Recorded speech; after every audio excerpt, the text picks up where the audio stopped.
What's going on, people? Welcome to episode number 8. Today I'm going to get into some sci-fi stuff, and this is the good stuff for me. This is spaceships and stuff that got me into art and drawing in the first place as a kid. So I'm going to start off with what I got here, and this is Moebius. This is his book called Edena or Edena. I think it's Edena, but anyway, he's a French sci-fi artist. For those of you who don't know who he is, he's super influential. He's like right up there with Geiger. His designs were used in Star Wars and in all kinds of sci-fi movies. So he was into psychedelics. He was into sci-fi. He was an avant-garde artist all the way. He started Heavy Metal Magazine, which was a French publication before that. So this right here is one of his spaceship designs, and you can see that it's a real kind of basic shape. It's organic, really simple, but it's immaculately drafted. I mean, just beautifully drafted, right? So this right here is another one. This is a racer. This is a Citroen commercial. Citroen, that's the car company from France, the French car company. Anyway, you can get a sense of scale there. There's some guys on top of it here. These are the protagonists of the story. So this ship is huge, right? So he gives a sense of scale. The thing that makes spaceships so awesome is really good drafting and good concepts and ideas. And Moebius would do these really simple designs. Like, look at that. That's simple, but it's by no means easy. Everything is worked out and just gorgeous. I mean, look at this. Look at that. That is like, wow. So many beautifully curvy lines, and it's still like human. You can tell that a human drew it. It wasn't done on computer like that. Just wonderful work. So over the past little while, I was borrowing from that and trying to draw some of my own spaceships. This particular one was based on a spoon. So I was sticking with the spoon because it's really challenging, and I love the kind of curvy designs.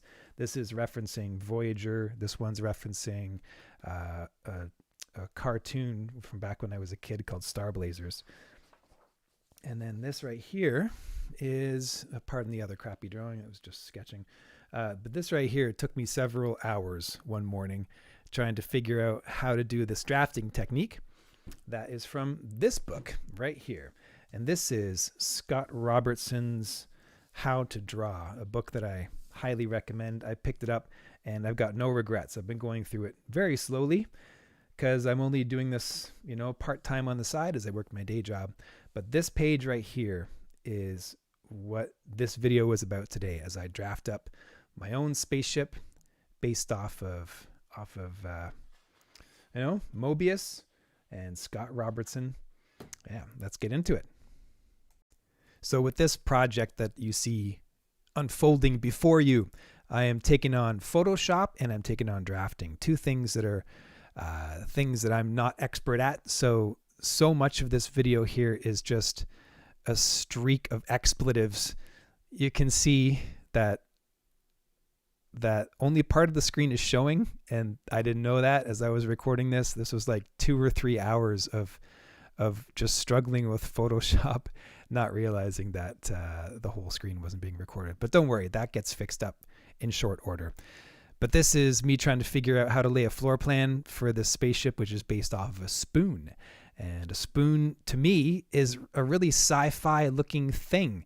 I also think that bars of soap are sci-fi, and irons, well, obviously, right? But there's so many things around your house that you can base spaceships off of that are just so cool. So anyway, this is a spoon, and it's particularly challenging because it's got a curve on it and strange angles. So it was a little bit ambitious to take on but I have no regrets. This was many hours here trying to figure out, yeah, the perspective tool doesn't actually work out as well as it's supposed to when you're trying to lay a floor plan. So that didn't work out so well for me. I don't think the perspective tool was designed to actually draft. It's designed to manipulate photographs. So Photoshop probably isn't the best engine to be doing this in. Probably Clip Studio Art, whatever that program is called, Clip, is going to be better. But in this case, I got a little bit familiar with Photoshop due to some YouTubers. I'm going to name drop here. It's BAM Animation, Brent and Matt Animation. They did a wonderful tutorial on how to draft in Photoshop. So I wanted to get into that. So taking the stuff I'm learning in Scott Robertson and then using these tools in Photoshop, I'm playing it by ear and learning the best I can and trying not to swear so much, because swearing is my best friend when I'm learning Photoshop. So you can see here that I've succeeded in laying out a graph of some kind here, and I'm following Scott Robertson all the way. So this is off to a good start, I think, but it's many hours put into even just this point right here. I'm somewhere around here.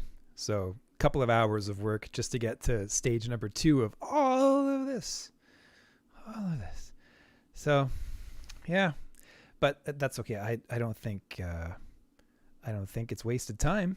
Definitely not. There's something to be said for referencing the familiar to move you into something unfamiliar. Like with spaceship design, taking a spoon and seeing it in terms of scale. Like when you look at a spoon, it's small, but you could make it absolutely massive. And I remember seeing that in Star Trek. There was a movie, it was The Voyage Home, Star Trek The Voyage Home. They took this big metal stick and they made it massive. They made it absolutely massive. And it was such a simple form, and yet it was menacing. It was amazing the way it came out. Actually effective for just a big broken metal pipe in space. So a spoon is actually a really elegant and beautiful design if you turn it upside down.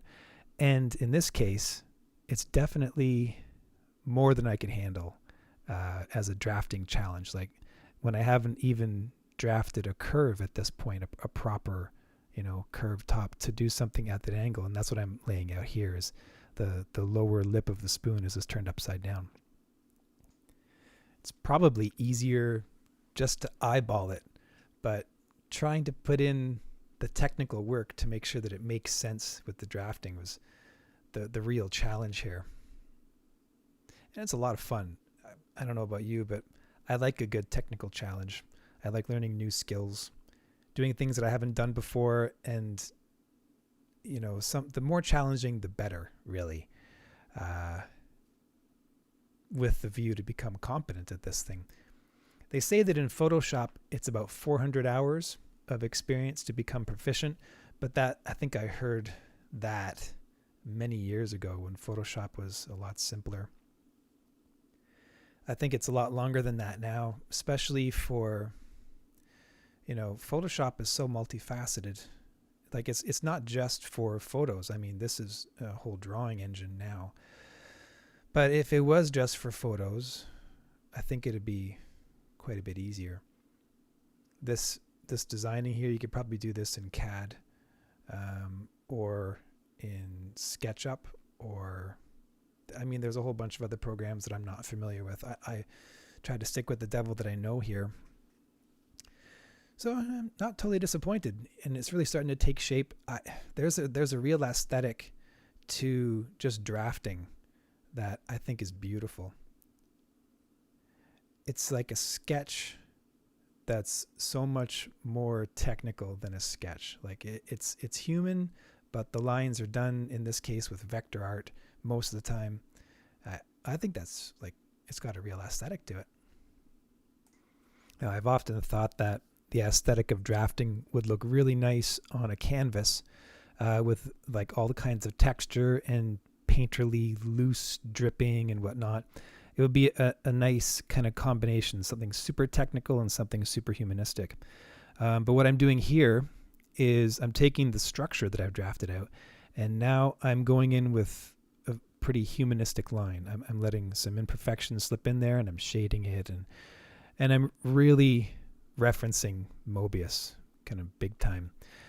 And there's no shame in that, you know, especially since I don't think this is going to be used for anything. This is just for fun, just for this video.